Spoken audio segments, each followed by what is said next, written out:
आणि महाराष्ट्र लाईव्हच्या सुरुवातीलाच मोठा खुलासा, तो म्हणजे नवी मुंबईमध्ये मोठ्या प्रमाणावर अवैध धंदे सुरू आहेत, अवैध कारभार सुरू आहेत आणि सातत्यानं याची पोलखोल लोकशाही मराठीनं केलेली आहे। आता तर आणखी धक्कादायक बाब समोर आलेली आहे। डान्स बारच्या प्रकारानंतर आता नवी मुंबईमध्ये मोठ्या प्रमाणावर अनधिकृत जुगार, ऑनलाईन गेमिंग झोन हे सगळं सुरू असल्याचा धक्कादायक प्रकार समोर आलेला आहे।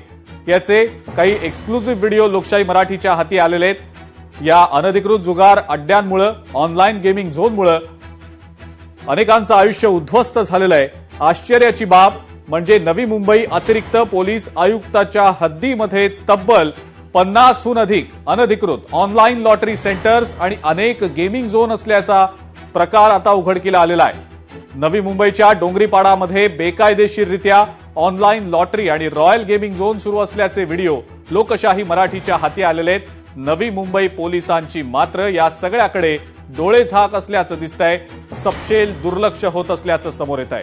नवी मुंबईचे पोलीस आयुक्त मिलिंद भारंबे यांचं अनधिकृत धंद्यांवर लक्ष आहे का, असा प्रश्न आता उपस्थित होतोय। महत्त्वाचं म्हणजे लोकशाही मराठीपर्यंत ही बातमी किंवा ही माहिती पोहोचते, मात्र नवी मुंबई पोलीस आयुक्त मिलिंद भारंबे यांच्याकडे ही माहिती का पोहोचत नाही, की जाणून बुजून या सगळ्याकडे पोलीस प्रशासनाचं दुर्लक्ष होतंय, असे अनेक प्रश्न आता उपस्थित होत आहेत। अत्यंत महत्त्वाची बाब म्हणजे या ऑनलाईन जुगार अड्ड्यांमुळे, या गेमिंग झोन्समुळे अनेक लोकांचे संसार उद्ध्वस्त होत आहेत।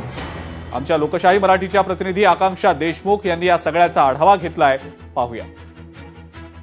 नवी मुंबईमध्ये सुरू असलेल्या अनेक अवैध धंद्यांची पोलखोल ही लोकशाही मराठीने सातत्याने केलेली आहे। आता आणखी एक धक्कादायक माहिती समोर आलेली आहे, ते म्हणजे नवी मुंबईतील नेरूळ परिसरामध्ये मोठ्या प्रमाणात जुगाराचे अड्डे आहेत आणि त्याची देखील व्हिडिओ किंवा पोलखोल लोकशाही मराठी आज आपण करताना आपल्याला पाहायला मिळतं। आपण सध्या नेरूळ येथील या रेल्वे स्टेशन परिसरामध्ये आहेत आणि याच रेल्वे स्टेशन परिसरामध्ये एक रॉयल किंग व्हिडिओ गेम असं या नावाने एक शॉप आहे आणि याच्या आतमध्ये जुगाराचा अड्डा चाललेला असतो। अनेक यामुळे कुठेतरी संसार उद्ध्वस्त झाल्याचं आपल्याला पाहायला मिळत आहे आणि त्यामुळेच कुठेतरी अनेक ही माहिती जर लोकशाही मराठीच्या हाती येत असेल तर मग पोलीस प्रशासनाच्या हाती ही माहिती का जात नाही, असा संशय देखील व्यक्त करण्यात येत आहे। या ठिकाणी जर आपण पाहायला गेलं तर नवी मुंबई परिसरामध्ये हा एकच शॉप नाही आहे, तर या ठिकाणी अनेक 5 जे अड्डे आहेत जुगाराचे, त्यामध्ये जर किरण बार समोरील जी गल्ली आहे साईबाबा मंदिर, तिथे देखील रमेश या व्यक्तीचा जुगाराचा अड्डा आहे। त्यानंतर दीपिका बार समोर देखील आहे, त्या ठिकाणी राजेश नावाचा एक व्यक्ती हा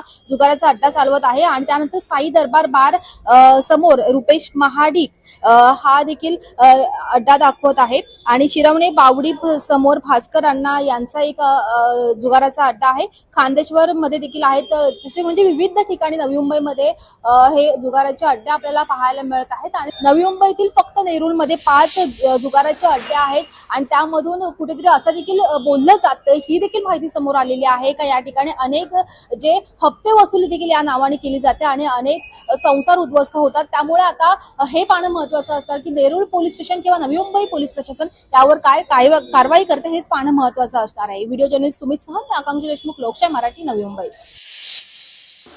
आणि